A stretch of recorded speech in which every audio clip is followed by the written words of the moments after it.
We all know there's rumors about Trump running for a third term, which is basically unprecedented in the past century. But how true are these rumors? And also, when Donald Trump is saying that he's not joking about running again, what does he really mean? Now, we do have a scenario right here already plotted on the map where we have a plausible case where Donald Trump runs again for a third term at the ripe old age of about 82, and he's going to be running again with Vance, and it's going to be against Gavin Newsom, governor of California, as he's probably the most prominent Democrat right now. And you have Governor Shapiro of Pennsylvania, who was skipped over in the VP process by Kamala Harris for fear of being upstaged. Gavin Newsom is more of an alpha than Shapiro, and Shapiro is not joking. He's 5'6". Newsom's like 6'3". So I think Newsom will be more than comfortable by having Shapiro as his vice presidential candidate. Let's go. So looking at what the president was quoted as saying to NBC, he said in a morning call that a lot of people want me to do it, Trump said. But I mean, I basically tell them we have a long way to go. It's very early in the administration. He added, focused on the current, way of things. Okay, so Trump goes on to say, when asked if he'd seek another term, Trump replied, "I like working," end quote. When NBC requested clarification, he said, "I'm not joking, but it's far too early to think about it." So you might be thinking, whoa, he's going to be ramming his head against the 22nd Amendment head on. What is going on in his brain? Well, as we can see, he's legitimately thinking about running again, though, like we all know, there's still over 3 years between now and the time that he needs to decide on whether or not he's going to run again. But what if I told you that we have what the stipulations are for such a case right here? So basically, amending the Constitution to abolish the two-term limit is difficult. It would require two-thirds of the vote of Congress or two-thirds of the states, like as in the 50 states, to agree to call a constitutional convention to propose changes to the Constitution, and even then, you would need three-quarters of the states to ratify the charges or the changes. So he would basically need two-thirds of the states to agree to even have a convention. Then he would need three-quarters of the states, so like 40 of them almost, to agree on letting Trump run for a third term. So that would require states like New York or Vermont or Oregon, Washington, California to agree with Trump's narrative. Now, that's definitely not going to happen. That being said, there is a secret way to do this. So we have a politician from Arizona called Josh Barnett, who actually has a pretty well-established way to actually have Trump run for a third term, or rather for him to be president past 2029. But this is very niche, so bear with me now. So, according to the Presidential Succession Act, you'll see that Article 2, Section 1, Clause 6 establishes that the presidency and the vice presidency, if they're vacant and the Speaker of the House is next in line to assume the presidency, then how it would work is that if for whatever reason Trump and Vance were to resign magically, they could then have the Speaker of the House be the president. Now you're telling me, oh, Mike Johnson? No, Trump. What? Yes, anybody realistically, like the president, could run for Speaker of the House and win if he gets the majority of the Congress to go along with it. Now, that might be a big tall order to begin with, but it is certainly possible. Now, the House may or may not be more or less Republican than it is now. Currently, the Republicans have a very slight majority in the House of Representatives, but let's say the majority expands and Trump has a very successful second term and he's able to say, well, things are going really well, let's stay the course. And so you have the majority of people in Congress who are elected mostly due to Trump's primary endorsements. Well, okay, you owe the favor, now time to pay up. And so now they vote Trump in as Speaker of the House and President more or less at the same time. Now, then Trump technically would be the Speaker of the House, which makes him third in line. So if Trump and Vance resign at the same time, then Trump all of a sudden drops one job of president to then be Speaker of the House and then get president back within like a day, believe it or not. Now, here's the sticking point, okay? So apparently, the 22nd Amendment limits elected terms of 2. So you cannot be president if you already got elected twice. Though, if you become president after 2 terms and you weren't elected, like if, for example, you have both people, vice president and president, resign, then all of a sudden you get ascended to the presidency as Speaker of the House, despite not getting elected. So technically, it's a way to go over. Now, of course, that doesn't match the spirit of the law. I admit that, but it's a possibility.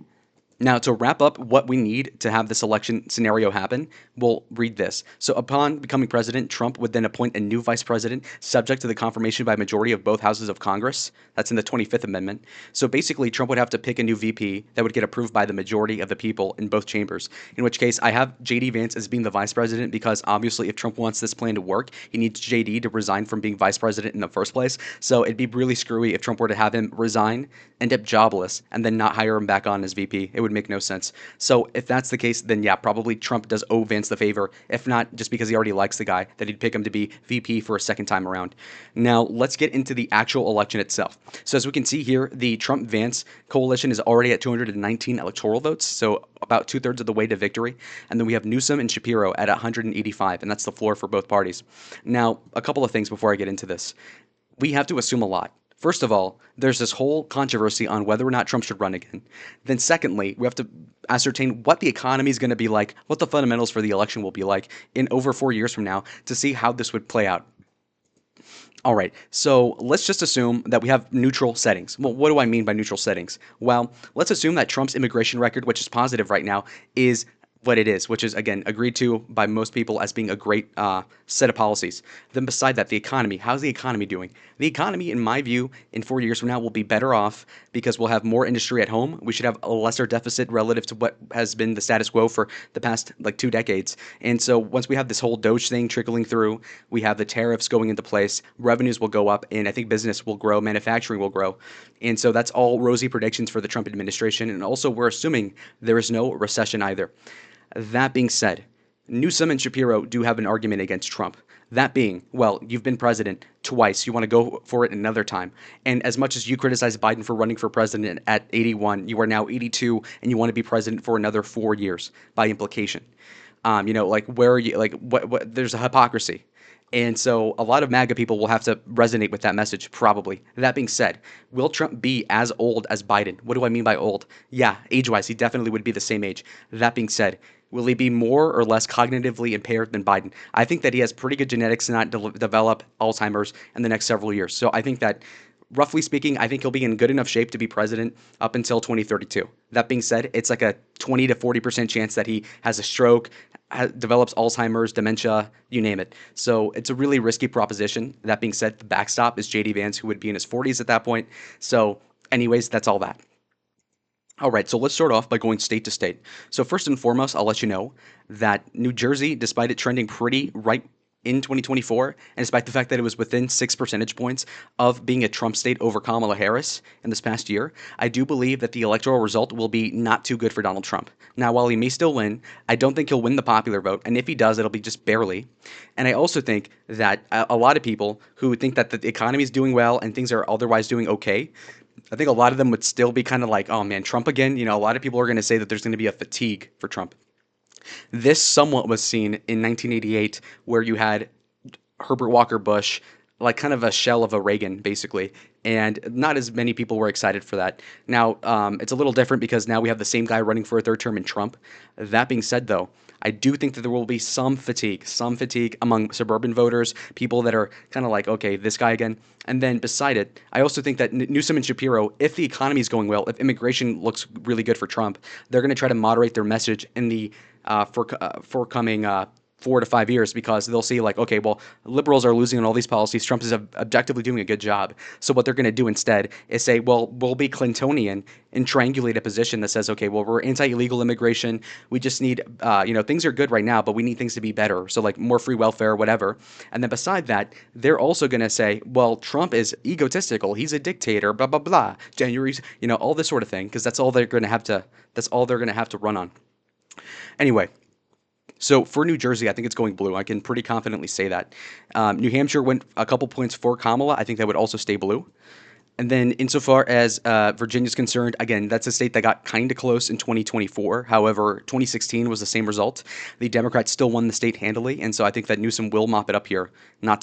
It's not going to be too difficult. Minnesota is another state where I think that the Democrats will win. I think that Minnesota is uniquely, it is very much like a state that, however close it gets, hardly, if ever, votes a Republican in. I mean, Jesse Ventura has a better electoral record in Minnesota than does Donald Trump.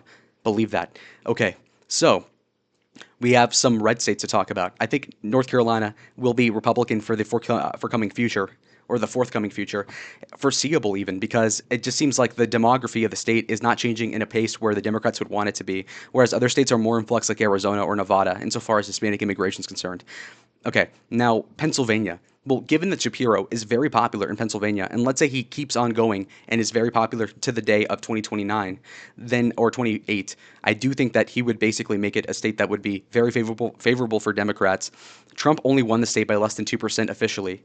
And so, I mean, if Trump does a little worse all around the country, given the fatigue of him running again for president, I do think that Shapiro will probably nudge the state more towards the liberal end than otherwise. And plus, keep in mind this: Trump ran for president in 2016, 20, 24, and now 28. So the fatigue is real. It's not like he's running for a third time. No, he's running for a fourth time, technically. Anyway, Georgia's a state that I think would go to Trump. The the state really has reverted on its trends from going very blue in 2020 to then being reasonably red this past year. So that should stay narrowly as a Trump state. I think that Michigan would probably go blue in this case because it was pretty narrow. I think Wisconsin might even go blue too, though I'm not sure yet.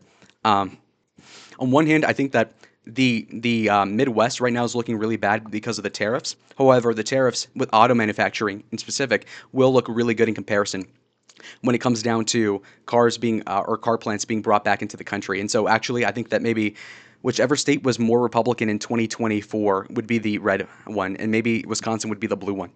This is going to be really close either way. I mean, these states are almost twins when it comes to electoral results recently. That being said, I think Arizona is very reliably Republican. Yeah, it's a neighboring state of California, but that's actually a repellent because most people hate California nowadays. Nevada, same business. Again, if as long as Trump does the no tax on tips, which should be happening in the next year, that should pretty much lock up that state. And so, as you can see here, it's a 283 to 255 win for Donald Trump over Newsom and Shapiro. I do think that at this rate, Trump will lose some voters just by the simple fact that he's older, and two, that he's running for a fourth time, and some people just get annoyed at that. Think about a middle-aged white woman. I mean, it's just kind of the sort of thinking that goes along with them is that, typically they kind of see Trump as like, okay, oh, I'll vote for him. Like, he's right on everything, but he's kind of arrogant. So, I mean, that's just going to get more it's going to become more of a problem going forward if he runs for a fourth time. I think people will get sick of him a little bit, but I think he'll still win. In this case, maybe Newsom and Shapiro do edge out in the popular vote just slightly. Trump won it by 1.5 in 2024. He could lose it by like 1% and still win easily. And so this is Trump wins this handily. However, it is somewhat close in certain states, kind of like reverse 2016. And so that's the video. If you like the video, subscribe if you want more content like this, and comment down below what you think would happen in this scenario. And I'll see y'all on the next one. Adios.